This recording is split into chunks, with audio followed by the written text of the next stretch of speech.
Well, hi everybody. I am here with Phil Morris, a piano extravaganza. I've seen him play. And when are you playing actually at the during the festival? Oh, I already played. What day was Yeah.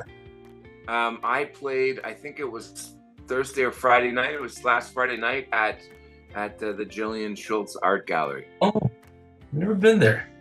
Yeah, it was really cute, and she's Yeah, quite. It's a lovely little space. I just saw the first half where I was, yeah, yeah. but everything I saw was nice. The place was very welcoming. Oh, excellent, excellent. Okay, I guess I'm going to ask you, like, how long have you been performing now? Oh. I mean, hard-hitting questions. I hear this from a lot of people actually, and I watched somebody else's interview, and I have a similar story. I started performing when I was about 4 or 5 years old, not counting the free stuff. I stood up on I got paid $50 or something to stand up on a table at Val d'Or, the Golden Age seniors residence in Montreal, Quebec, where I was born. It was Yeah, pretty cool. I sang, it was a Christmas thing. I sang 3 songs. yeah. I thought it was the greatest. Oh, I know. Yeah, the first experience is always like mind-boggling. I sung Rudolph the Red-Nosed Reindeer and some other Silent Night, and I don't remember what the other one was. And I just remember coming back to my grandparents' house on Marguerite Bourgeois Park, and I remember singing the song over and over and over, like Rudolph the, Yeah. happy, wow, that Yeah. kind of. Well, I know you're a piano player. That's what I've seen you, but I'm obviously seeing behind you got tons of guitars there. But Oh, so yeah. I'm just wondering who your musical influences are. Like, I'll start with my dad.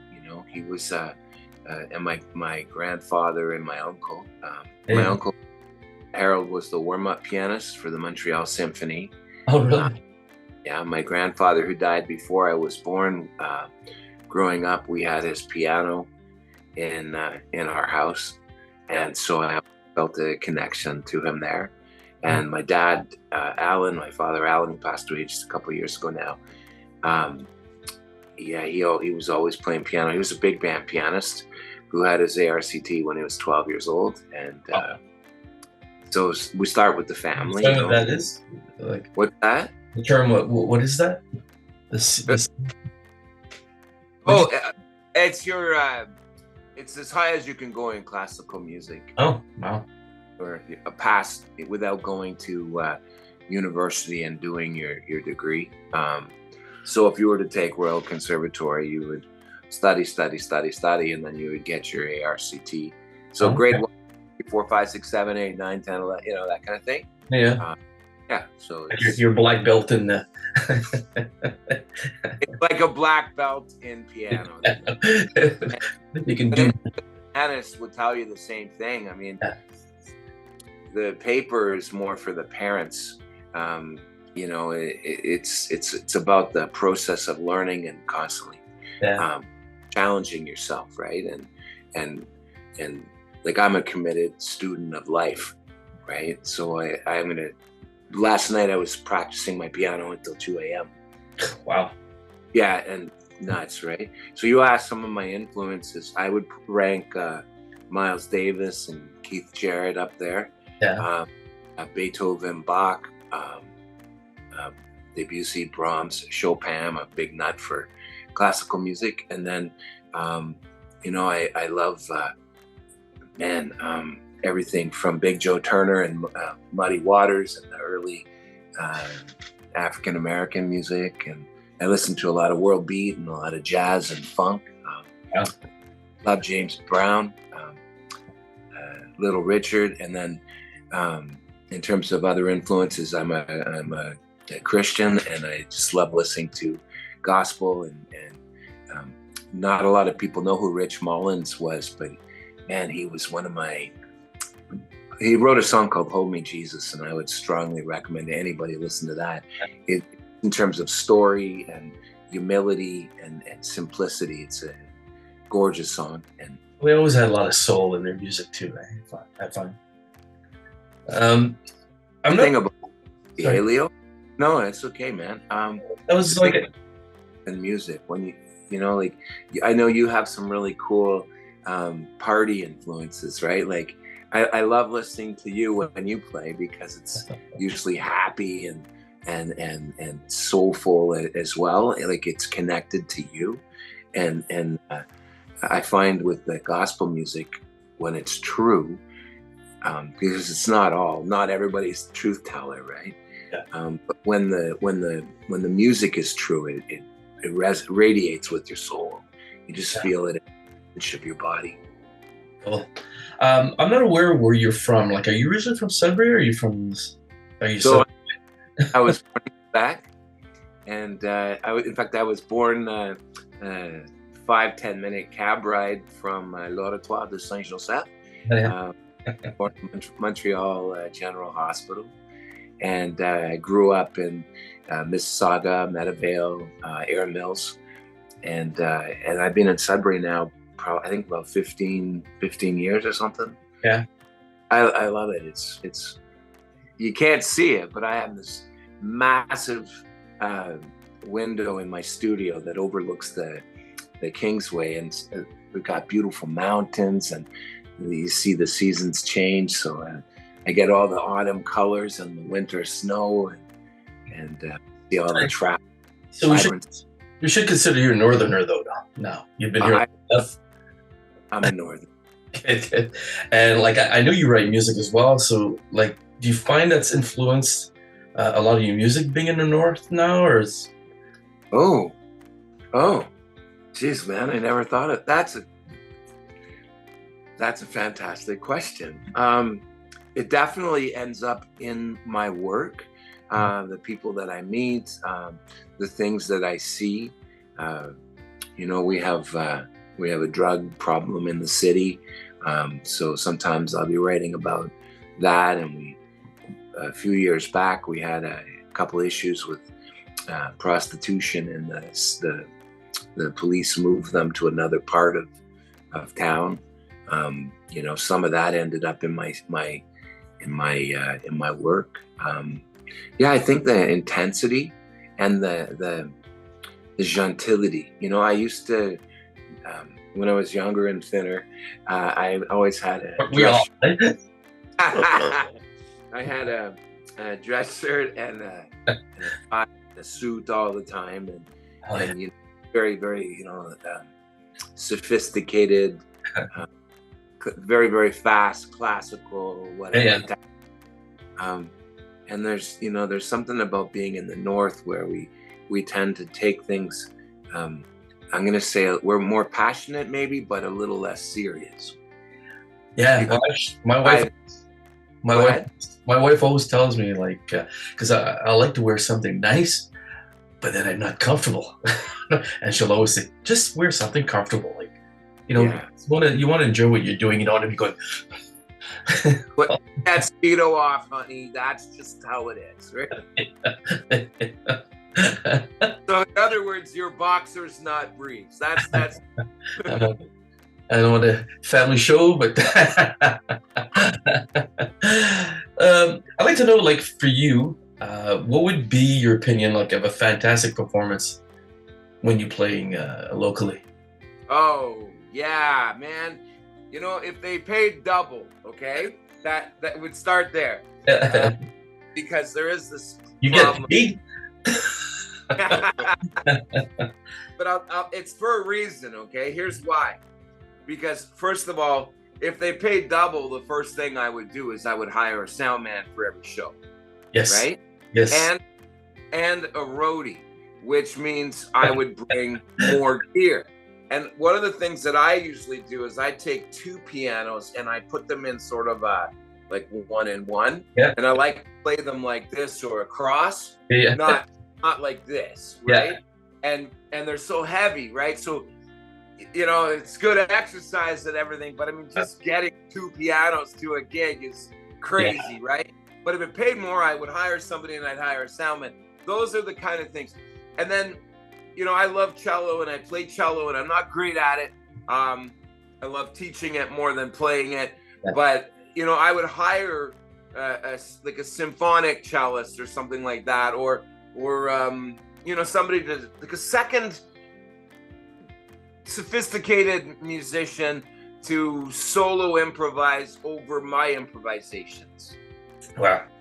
So if you think like I don't know, Keith Jarrett or Miles Davis level or something like that, or Wayne Shorter, and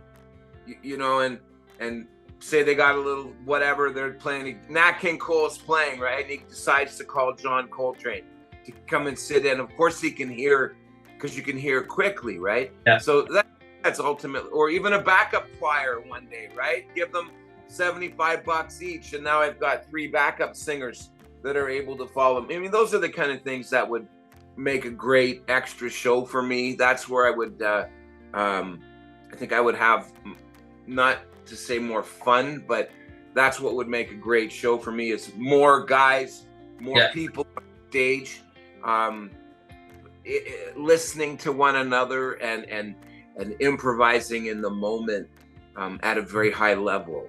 That's sort of, because I find like that's one thing I know, like during our questioning, we never really talked about all the technical aspects of being a musician. Like, we love to play, we like to sing with our soul, we love the crowds and all that stuff, but people don't realize the amount of work it takes to set up, learn the songs, of course, the investment that you put into your equipment, lessons if you're taking some, the chiropractor bills for lifting those keyboards, and not to mention you have to be quite technical to know your sound, and it doesn't come naturally, because that's why you were saying to have a good sound man, it makes you or breaks you, because it makes you or breaks you.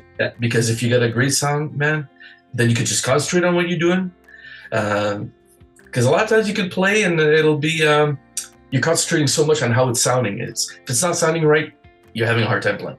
You make a great point. When we play guitar, I don't know why this is, and obviously there's going to be exceptions like Joe Bonamassa, but most of us, we play out of one amp, right? David Wilcox, right? He's got his 2 amps, and Jimi Hendrix and Queen and all that, 40 amps, right?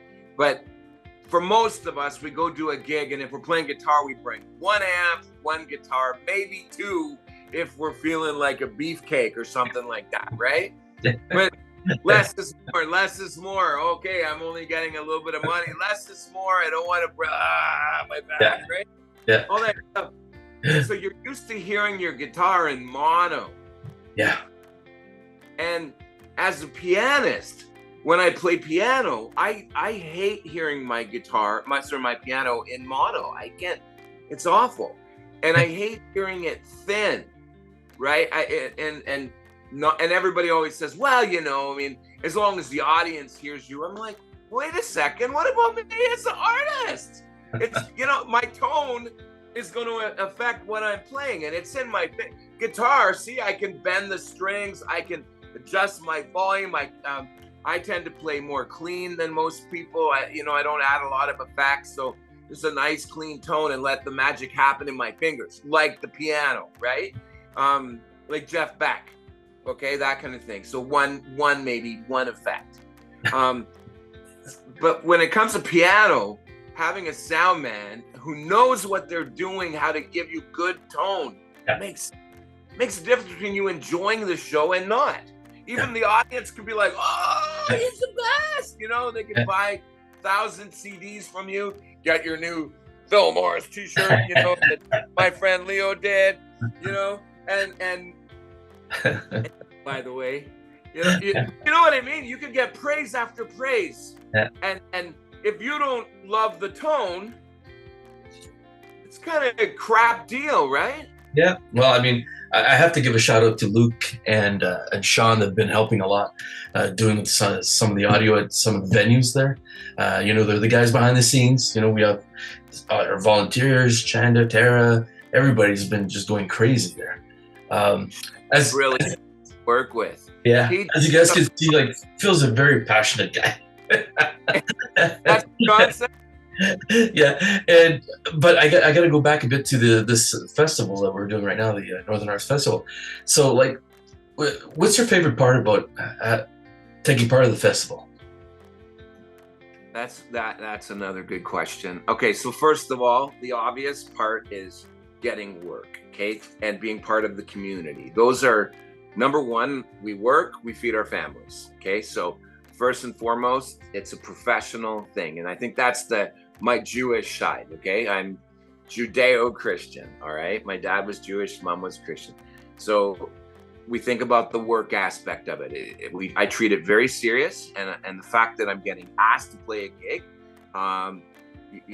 it's an opportunity to practice and to work and to continue be encouraged and supported. Even at my age, you're given the pulpit, so people are going to listen, and being part of something that isn't just like, say, I'm putting on a show. Now we have the community. So I remember what it felt like arriving, for example, at Jillian Schultz last week. I guess Nickel 65 or something. They were playing before me, and they were all. Is that what's their name? I can't remember. I haven't seen them play. Okay, so it's Jeff and the other dude there, and so like they were playing guitar and violin instrumentals, and I thought, oh wow, it sounds great. And it wasn't just like I'm coming to a Phil show, right? Yeah. Like I love music, but I also love listening to music too, right? And I love playing, but I love being part of these things because you get to meet other artists, right? And so of course, it's like, oh my God, I haven't seen you in a long time. So it's very, very encouraging, and they got to hear a few minutes of whatever I did, and I got to, oh, nice. Oh, you did the diminished chord. Cool, And even just to hear how they're blending, and it's like I watched you and Cass in your band. I just saw a little bit of the video, and you were doing Summer of '69, and you were like, nah, and you're like this, right? Yeah. And I loved it. I was like, right on. Yeah. When I do it as a ballad with a guitar and like a quarter of the speed, and because I interpret the song now like I'm looking back. Yeah. Right. Okay. You know what I mean? Yeah, because I know you listen to the words and you know what you're singing. I have no idea what I'm singing at the time, but I lack passion when I sing because of that. Because I'm just like, to me, it's very technical. Right. Open mouth, out. Push, right? Yeah.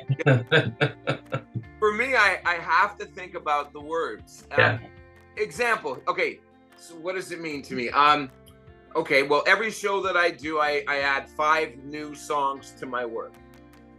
Okay, that's and that's every single show, no matter what. Every single show I add 5 new songs to my rep, and one of the songs I added, it's not complicated. It's Girl Crush. Okay.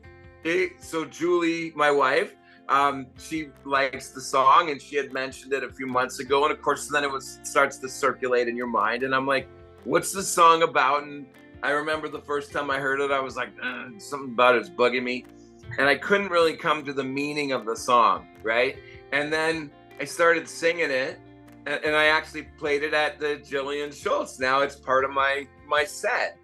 Perfect. But what's neat about it for me anyway, as an artist and as an interpreter and as somebody who's listening to those lyrics, is how are we telling the story? How's it received? What does this mean? Yeah, I mean, it's a lot of that. The whole philosophy, the psychology of it. And everybody will interpret a song a lot differently. Yeah. Yeah. What did you say Sean said about me? Phil's a really whatever. So when I do the song, I'm going to make it larger than life. It's going to be, they might say hello. And to me, that means, oh, it's a song about peace and hope. And, somebody else it means hello. Yeah. Cool. Well, we're going to have to cut it off now because I gotta take off. Plus, I know if I don't stop you, we'll be another 30, 40 minutes. It will be 4 days long. That's right. But before we go, though, I'd like to know if people want to find you. Like, do you have any stuff on social media, like YouTube at all, or? So it's gonna start. I'm in the process. Oh my God! Finally, the next 2 to 3 months are me working towards heading in the studio. I've finally rebranded what it is that I do, and already, like, you already saw it, but it's Phil Loves Music. And this, why I'm showing this is that's where they're ultimately going to find me. So this interview might come, somebody might see it in 6 months. If they see it now, they're not necessarily going to find it under Phil Loves Music, but they can find me on Facebook for now.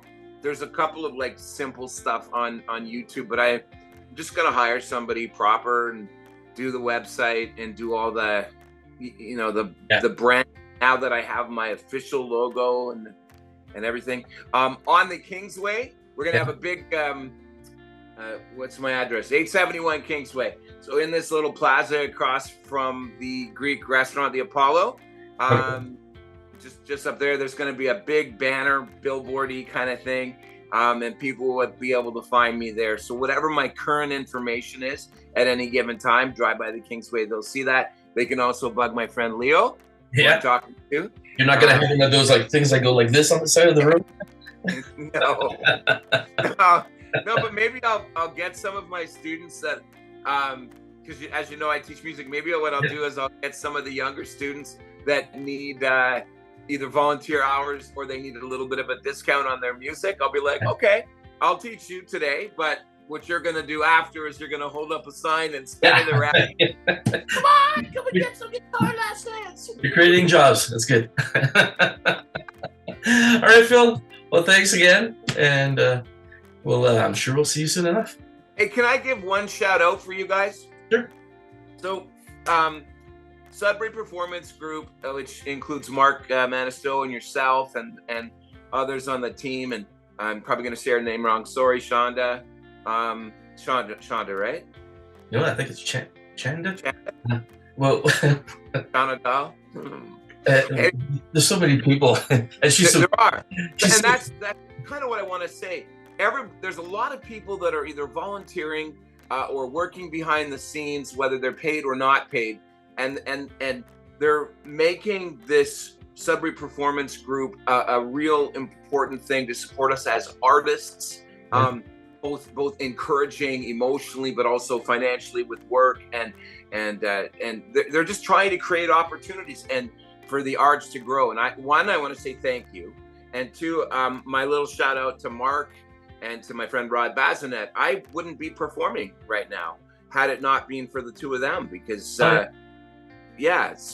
they know why. But I just want to say that if there is an artist in town that is holding back on performing for whatever reason, doesn't matter, get in touch with Sudbury Performance Group, because I do believe in the organization. I think you guys are doing great work, and I thank you as an artist. Thank you.